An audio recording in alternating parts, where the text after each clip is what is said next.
Olá, mais um momento gostoso do nosso encontro diário aqui no Cabeça para Cima, momento em que temos a oportunidade de refletir sobre temas importantes da nossa atualidade, que podem fazer diferença na nossa vida e na vida daqueles que estão ao nosso redor. Muitíssimo obrigada pela sua audiência, por nos receber aí na sua casa e compartilhar conosco das bênçãos do nosso Senhor Jesus Cristo. Você sabe que a nossa missão aqui na Rede Boas Novas é levar o amor de Deus até você, é fazer missões levando o Evangelho de Cristo a toda criatura, onde quer que as pessoas estejam. E fazer isso através de televisão, de rádio, se torna um facilitador. Porque você já parou para pensar quantas pessoas você pode atingir com um folheto que você distribui? Agora, quantas pessoas as ondas de rádio e de televisão elas podem atingir? Onde elas podem chegar? Certamente em lugares onde muitos de nós jamais teremos oportunidade de ir, em horários onde nós jamais poderíamos estar ao lado daquela pessoa. Olha, queria dizer para vocês uma coisa. Ontem à tarde nós recebemos uma ligação durante o Espaço Feminino ao vivo de uma pessoa lá da Suíça. E essa pessoa, ela dizia, olha, eu quero agradecer a Rede Boas Novas, porque ela é minha companheira aqui na solidão desse país. Ela é minha companheira nos meus momentos de luta, nos meus momentos de ansiedade. Muitíssimo obrigada, Márcia. Foi o que aquela moça disse. E ela estava muito emocionada porque ela podia receber o amor de Jesus naquele país tão distante. É isso que você propicia quando você contribui com a Rede Boas Novas, quando você ora pela Rede Boas Novas. É por isso que a cada dia eu não me canso aqui de agradecer a você, querido semeador, que tem feito isso, orado e contribuído para que nós possamos estar no ar 24 horas por dia, assim com uma programação abençoadora. E também fazemos um desafio diário a você, que tendo sido abençoado, ainda não é um semeador. Está faltando o quê? Por que você ainda não se alistou no exército de semeadores? Portanto, pega o seu telefone agora e liga para o 21-26300 ou entra no nosso site www.boasnovas.tv e torne-se um semeador, aliste-se ao exército de semeadores de Boas Novas. Não fica fora do que Deus está fazendo no Brasil e no mundo. Quando você se alista ao exército de semeadores, você também está se tornando um missionário junto com a Rede Boas Novas. Que o Senhor possa continuar abençoando cada um de vocês, que Ele possa atender os desejos dos corações de vocês e possa lhes proporcionar uma vida plena e abundante. Cabeça para Cima de hoje, ele vai conversar com vocês sobre um tema que está mexendo com todo o mundo. Há poucos dias, 3 países asiáticos, eles foram afetados por um violento terremoto, mas o Nepal foi efetivamente o país mais afetado. Hoje já se dá conta de mais de 7.500 mortos e mais de 15 mil pessoas feridas. Esse foi o terremoto mais forte na história do Nepal nos últimos 81 anos. Diferentes organizações humanitárias e também órgãos de governo têm se mobilizado para poder apoiar aquela população, para poder ajudar as vítimas da catástrofe. O Nepal, ele foi afetado pelo terremoto. A paisagem do Nepal mudou, o humor das pessoas mudou, mudou também o espírito, a motivação emocional, social e a possibilidade econômica daquele país. Muitas organizações estão se mobilizando, mas e você que está nos assistindo agora? Você já parou e já pensou na possibilidade de fazer parte de um desses grupos de ajuda? Você pode e você vai ver isso no Cabeça para Cima de hoje.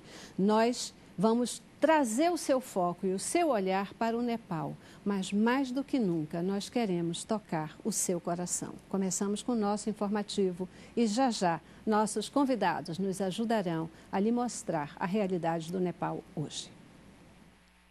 11 dias depois do pior terremoto dos últimos 81 anos no Nepal, o número de mortos no país passa de 7 mil.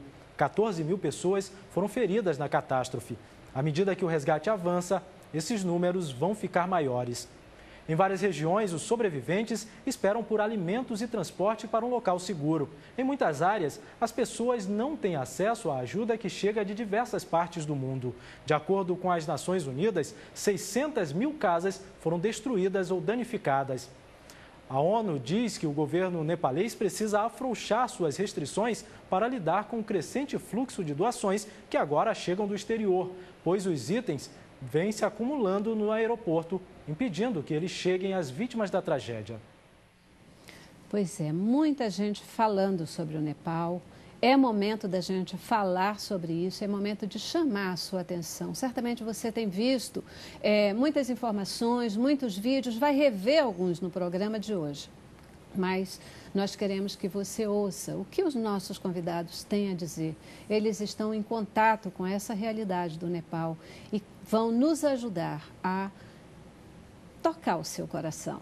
E, quem sabe, nós possamos nos integrar aos grupos de ajuda.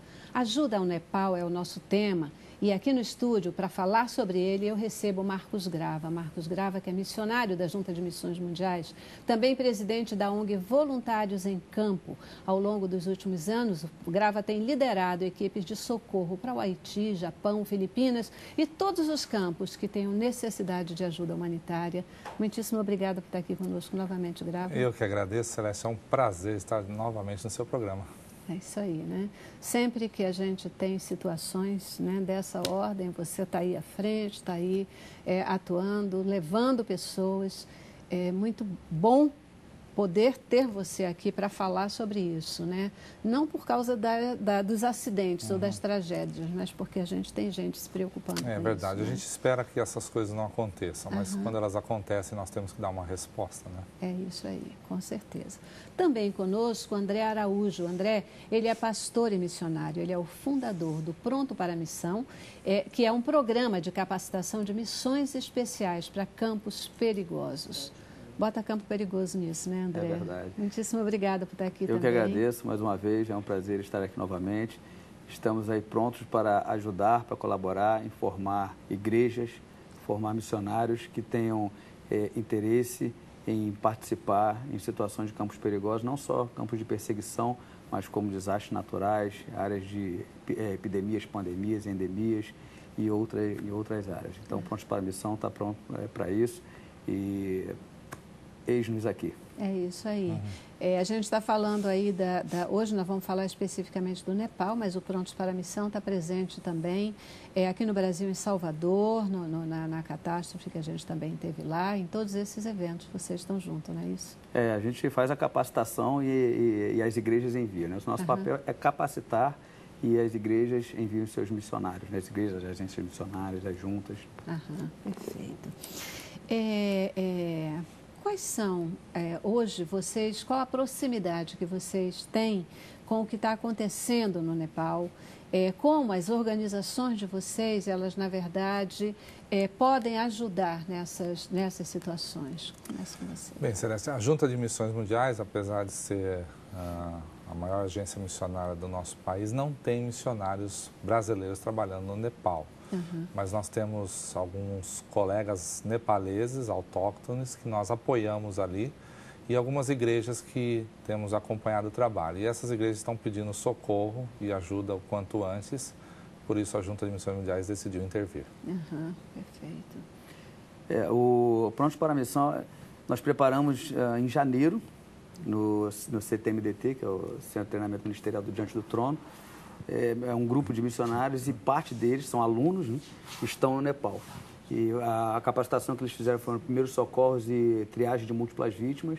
E no dia 25 eu recebi uma gravação de lá, um deles, o Felipe, dizendo assim: olha, estou no hospital, aconteceu um terremoto aqui agora, estamos socorrendo, tem muita gente morrendo aqui. A gravação foi muito forte. E foram capacitados em janeiro e colocaram em prática, estão colocando em prática. Então, eu estou em contato sempre com eles e com os pastores lá do CTM e através também da Cruz Vermelha Brasileira, né? Eu sou gestor nacional de socorro da Cruz Vermelha e membro também da equipe internacional de intervenção. Então, tanto pelo Prontos para a Missão como pela Cruz Vermelha, eu tenho monitorado e acompanhado.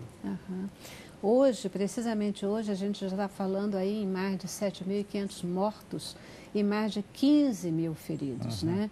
E essa realidade, quer dizer, assim, dos números oficiais, né? É esse mesmo número, tem muito mais do que isso? Não o que os representantes de vocês tem dito? É muito além disso, né? Um desastre com essa proporção que atingiu 90% da população nepalesa, certamente há muito mais. Nos primeiros dias, quando os números oficiais ainda estavam na casa dos 3 a 4 mil mortos, os missionários locais já diziam em mais de 10 mil. Então, assim, a cada momento eles encontram. Ontem encontraram mais um grupo de pessoas que tinha sido soterrada. Então, é realmente uma tragédia com dimensões muito prolongadas. As pessoas vão descobrindo as perdas aos poucos, né? E mais do que também as perdas humanas, que são mais significativas, mas também tem as perdas materiais, né? São casas e edifícios que vão levar anos para ser reconstruídos, né? A gente tem estado no Haiti, tem percebido isso. Já há 5 anos que um terremoto passou por lá, mas o país ainda vive debaixo de muita necessidade. O Nepal são 75 distritos. Dos 75, 30 foram afetados. Então, é impossível agora mensurar a quantidade de vítimas, né? É importante, assim, a gente entender o que foi esse terremoto. Numa escala de 6,9, para que a gente tenha uma ideia, quando o terremoto chegar a uma escala de 6 pontos, ele equivale ao impacto de uma bomba atômica como a de Hiroshima. Quando ele sobe de 6 para 7, 1 ponto, ele potencializa 30 vezes mais. Então, como se fosse 30 bombas atômicas. Então, o que aconteceu lá a área de Katmandu tem mais ou menos 2,5 milhões de pessoas. Mas a população afetada foram 6 milhões e 600 mil, dados da Federação Internacional da Cruz Vermelha e do Crescente Vermelho, com uma população de 27 milhões e 800 mil. Então, é muita gente. É o que o pastor falou agora. É muito difícil socorrer isso tudo. Sem dúvida. E além das vítimas fatais, nós temos as pessoas que perderam, porque as casas tinham uma infraestrutura muito pobre, é um país bastante carente, e eles estão dormindo ao relento. Começa agora a época das monções, muitas chuvas. Então, nós temos as mortes pelo fato em si e nós temos as mortes decorrentes daquele fato a longo prazo, que são as epidemias, a falta de água, a falta de alimento, enfim, outros problemas que vão aparecer futuramente. A gente tem notícia, o socorro já chega, né, já se faz presente, mas que, na verdade, esse socorro que tem chegado é muito mais na capital, né, mais na capital. As áreas de periferia, elas ainda estão sem nenhum socorro, as pessoas estão desamparadas, é isso mesmo? Como é que essa a velocidade ou a possibilidade dessa extensão de socorro a essas áreas? É porque aquela área de Katmandu tem uma área de colina, uma região chamada do Vale, uma região de colina e montanha, que o acesso é muito difícil. E é onde estão as populações, as comunidades rurais. E o acesso é muito difícil. É muito difícil. Então, hoje, estima-se que 80% da população afetada, como o pastor Marcos falou, está sem abrigo. Então, ao relento. Vai demorar para chegar ainda, porque a gente está falando de altitude, por exemplo. Tem uma equipe de cães, eu falei com eles ontem, eles estão indo nesses lugares rurais e os vasos, tudo sangrando, eles sobem, sangra. Então, para quem não está acostumado em área de altitude, ou área muito rarefeita, o socorrista também sofre. Então, existem diversos fatores que dificultam o socorro. E as estradas e os locais que foram afetados já não têm facilidade de chegar lá, porque o terremoto também atingiu os locais que a ajuda chegaria, né? Então, é muito difícil levar a ajuda até essa região. O que mais se torna necessário nesse momento? Bom, a reportagem inicial foi feliz, né? A ajuda chega, mas ela não é totalmente distribuída. Então, tem os entraves burocráticos, né? Que muitas vezes atrapalha muito isso, mas a distribuição adequada desses recursos que estão chegando é importante nesse momento. Nós temos ouvido os apelos dos irmãos nepaleses pedindo nesse momento por coisas assim importantes, elementares, como filtros de água, né? Já que não há água potável. Então, eles precisam de filtros de água, abrigos para dormir, porque muitos estão dormindo ao relento, e materiais de primeiros socorros, porque há muitos feridos e não há como tratá-los. Então, essas são as 3 coisas que mais os irmãos têm pedido para nós, principalmente a questão dos filtros e também do material aí de primeiros socorros. Primeiros socorros, né? A Cruz Vermelha, o foco do que precisa são barracas. A Cruz Vermelha Alemã levou 60 toneladas só de barracas, sais minerais para hidratação. Eu dou instrução na área de água e saneamento, e isso é um desastre natural que mais acontece assim, porque, por exemplo, com essa quantidade de cadáver, o corpo, quando a pessoa falece, ele expele fezes, urina, isso contamina todo o sistema de água. Uhum. Então, a água é muito importante nisso. Cobertores é importantíssimo, e kits completos, né, que são diversos itens, né? A parte de comida que a Cruz Vermelha tem muito cuidado com a doação, porque numa situação de colapso, você não organizar bem uma distribuição de comida, você traz um problema maior de logística. Então, esses pontos são os pontos principais, e água, manejo de cadáver, hidratação e cobertor e abrigo é fundamental essa hora. Perfeito.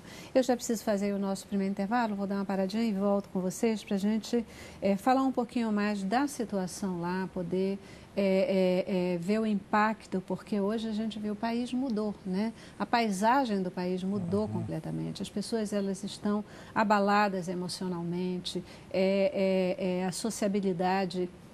Como é que essas pessoas, elas estão conseguindo sobreviver naquele momento lá? E eu queria tentar entender um pouquinho mais com vocês por que essa barreira alfandegária, porque essa dificuldade do governo de lá de liberar esses mantimentos, essas doações que chegam, né, tão importantes para o país, e por que essa barreira, se é que a gente consegue, né, ou vocês conseguem ter alguma explicação. Vou para o intervalo, mas a gente volta já já.